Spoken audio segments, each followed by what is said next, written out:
Hello there, folks. So a few people asked us to take a look at these lunatics in America they're purging the American school curriculum in Washington Township, I think it is, of what they regard as white supremacy, which is really just European literature, and the history of Western thought. And you can see these maniacs that are like, they do it with like a stupid grin and a tweet.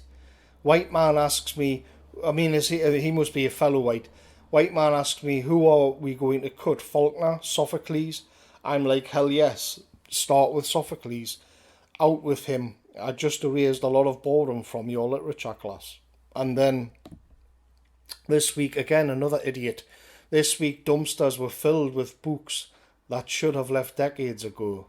Washington Township Schools, I think it is, and replaced with engaging, relevant, culturally diverse literature. And I mean, this one in particular, she comes across like this brainwashed lunatic, like a young girl from the Khmer Rouge who blows people's brains out with an AK-47 because they are just dead inside. They are nothing but a sort of vessel to carry somebody else's ideology, and to the degree where they've actually gone and done it as well. They've actually filled up dumpsters with books, with Western literature. And I mean, the thing is, when you look at that, it's a quantity. What you're seeing there is a hundreds and hundreds of books which have been purged. But what you don't get is the quality of it. You're just looking at a number of books and not the weight of what's within the books. And so if you look at the book, the dumpster on the left there, you'll see Penguin Classics. They've binned.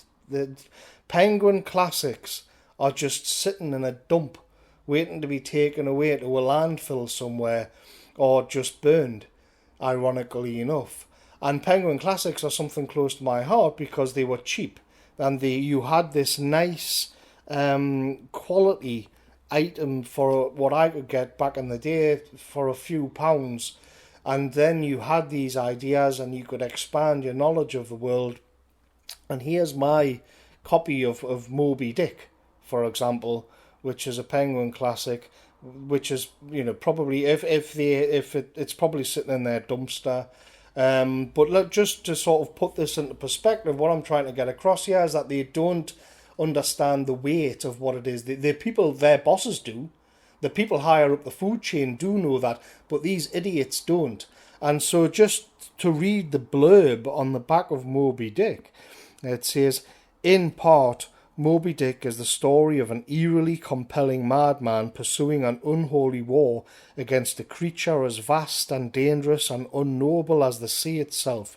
But more than just a novel of adventure, more than an encyclopedia of whaling lore and legend, the book can be seen as part of its author's lifelong meditation on America.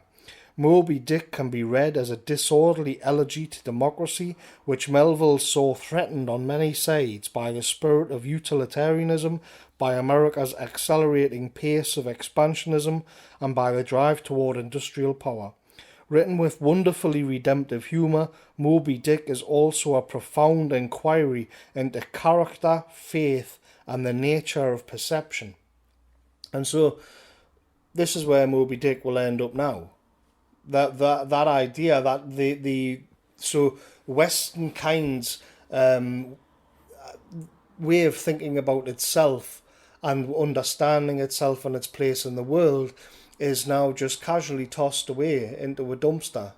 And this, I've just picked out one book, but there's hundreds, and this is an ongoing process.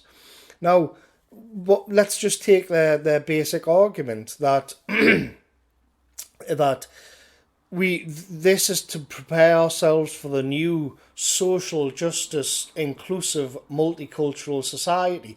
Well, okay, if the multicultural progressive society requires that we unworld ourselves like this and remove Western thought from ourselves, then I don't want it. Just on that alone, it's not worth it. I'd rather just not have a multicultural society or social justice then. because your multicultural society and your social justice are not equivalent to Western literature. I'm not going to accept that line of that frame of thought at all. I'd rather just have Western literature and the ability to our sort of understand our place in the world than have whatever this stuff is you're bringing in. It's not worth it. But more than that, of course, is that they've done it in such an offhanded manner as well, where it's purely a quantity. It's just something on a school curriculum to be thrown in a dump and replaced with whatever garbage they're coming up with. And so we are losing our ability to understand our own place in the world and our own history, and it's not even met with a symbolic celebration or a bonfire. It's met with just a box tick like this, and just some number on a list to be crossed off. And I was going to do a separate video on it, but it's in John David Ebert's. I pulled this off his Twitter timeline a few days ago, and they were talking about the destruction of forms, or what postmodernism does. I mean, in this case, it's actually cultural Marxism. But generally speaking, the destruction of all higher ideals and all traditional forms, and this obviously plays into that, this is where you end up. So this sort of sad, shambolic insect creature is what that creates. And he is now blinded because he can't understand the world. He doesn't have a frame to understand the world, unless it's cultural Marxism, which is, if he's European, which is guilt-tripping him. But for his own ontology, his own place in the world has been removed, and metaphysically, European man will be left to scratch around in the dirt, looking blinded and looking for some form from a previous era, because everything's been removed. Everything's ended up in the dumpster. It beggars belief. It really does beggar belief that they can do this in this offhanded manner. I'd rather they erected it in a gigantic funeral pyre and made at least mark the occasion that they were destroying a civilization. But in what postmodernity does is removes the gravity and the weight to everything. So it's just a box tick and casually thrown into a dump. But this isn't actually. This seems like a real sort of black pill, as they saw it. But this means that there's a new form going to come into being, which Spengler predicted, and it will be harsh. It will be more harsh than these lunatics can imagine. So I'll see you later, folks.